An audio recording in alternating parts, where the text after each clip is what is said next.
नमस्कार दोस्तों, स्वागत है आपका ध्यान की इस अनंत यात्रा में। दोस्तों, इस धरती पर इंसानों का जब से आगमन हुआ, इंसान तब से कुछ न कुछ सीखता आ रहा है। इस सीखने के क्रम में जो भी बातें उसे सही या गलत लगी, उसके लिए इंसानों द्वारा कुछ नियम बना लिया गया, जैसे सोने का नियम, खाने का नियम, भोजन बनाने का नियम, परिवार या समाज चलाने का नियम। जैसे जैसे इंसान सीखता गया, जीवन जीने के लिए इंसानों द्वारा ही तमाम नियम बना लिए गए। इंसान अपने बनाए नियमों पर चलने वाला प्राणी बनता गया। बिना नियम के इंसानी जीवन संभव ही नहीं है।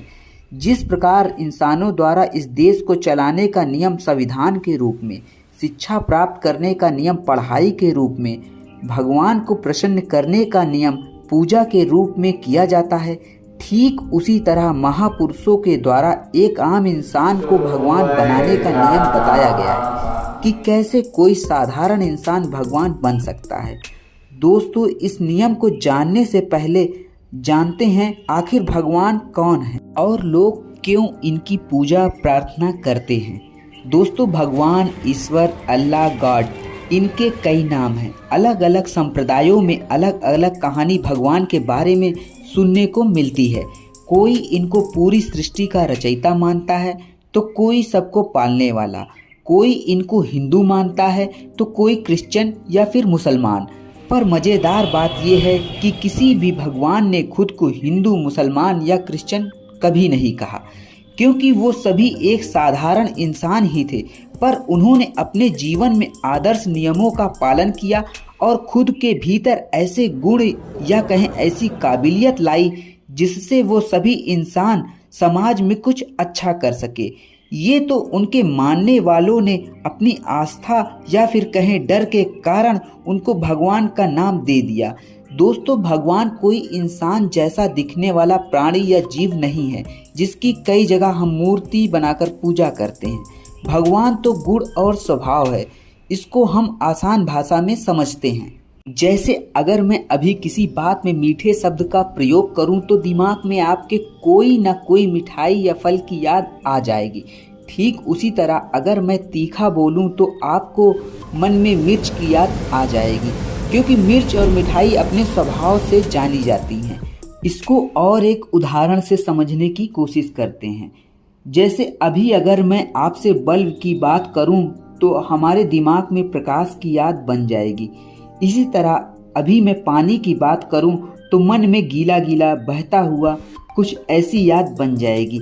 ठीक इसी तरह अगर हम भगवान का नाम लेते हैं तो हमारे दिमाग में एक ऐसा व्यक्ति या शक्ति याद आती है जो सबकी मदद करती है, सबको पालती है, जिसने सारी दुनिया बनाई है। लेकिन भगवान को इस तरह से मानने में ज़्यादातर लोगों को भ्रम रहता है। उनको लगता है ईश्वर हमसे अलग एक शक्ति है। उनको पता ही नहीं हो पाता कि हम भी अपने गुण और स्वभाव को बदलकर भगवान बन सकते हैं और वो भगवान को खुश करने के लिए अपना कीमती जीवन पूजा पाठ कर्मकांड में ही बिता देते हैं।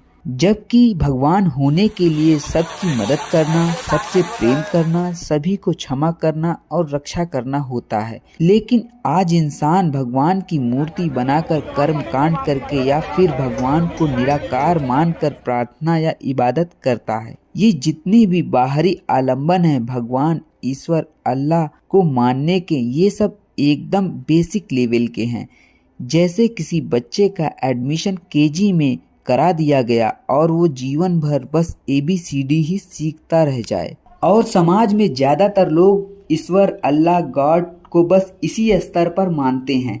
उनको लगता है कि ईश्वर को मानने का मतलब सिर्फ पूजा पाठ कर लेना, नमाज पढ़ लेना या फिर कोई कर्मकांड, व्रत, उपवास रख लेने तक सीमित है। जबकि किसी को मानने का मतलब है कि जीवन में उस नियम को लागू करना होता है। ये वही बात हुई कि कोई बोले मैं देश के संविधान को मानता हूँ, लेकिन उसमें लिखी नियमों का पालन ना करे, उल्टे उस किताब की पूजा करना शुरू कर दे। तो दोस्तों, भगवान बनने के लिए खाली भगवान को मानना काफ़ी नहीं है, बल्कि उनके गुणों को नियम बनाकर जीवन में उतारना पड़ता है। और भगवान के गुणों को जीवन में उतारने के लिए मन को बेकार की आदतों से खाली करके अच्छे आचरण को नियम बनाकर जीवन में शामिल कर होशपूर्ण जीवन जीना होता है, जिसके लिए इंसान को अपने मन पर काम करना होता है, जिसमें सही ध्यान विधि ही एकमात्र उपाय है, जिसमें कोई भी इंसान मन को समझकर अपने स्वभाव को, अपनी आदतों को बदलकर भगवान बन सकता है। तो आप भी भगवान बनने के इस नियम को जीवन में उतार कर पूजा पाठ, कर्मकांड, व्रत उपवास से आगे बढ़कर ध्यान विधि को जीवन में शामिल करके भगवान बनने के मार्ग पर आगे बढ़े, तभी आपका जीवन सार्थक होगा। आइए आज का अभ्यास शुरू करें। तो दोस्तों, आज के दिन का अभ्यास हम शुरू करते हैं। आज के दिन भी हम मन को नासिका से आने जाने वाली सांसों पर लगाएंगे, यानी आनापान करेंगे। और आज के दिन का अभ्यास हमारा 30 मिनट का होगा। तो चलिए शुरू करते हैं। हाथों को नाभि के पास ले जाएं और आंखें बंद करें और अपने मन को नासिका से आने जाने वाली सांसों पर लगाएं।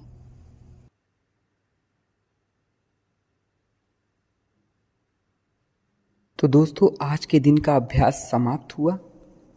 दोनों हाथों को अपनी आंखों पर ले जाएं और धीरे से आंख खोलें और शिथिल होकर बैठ जाएं।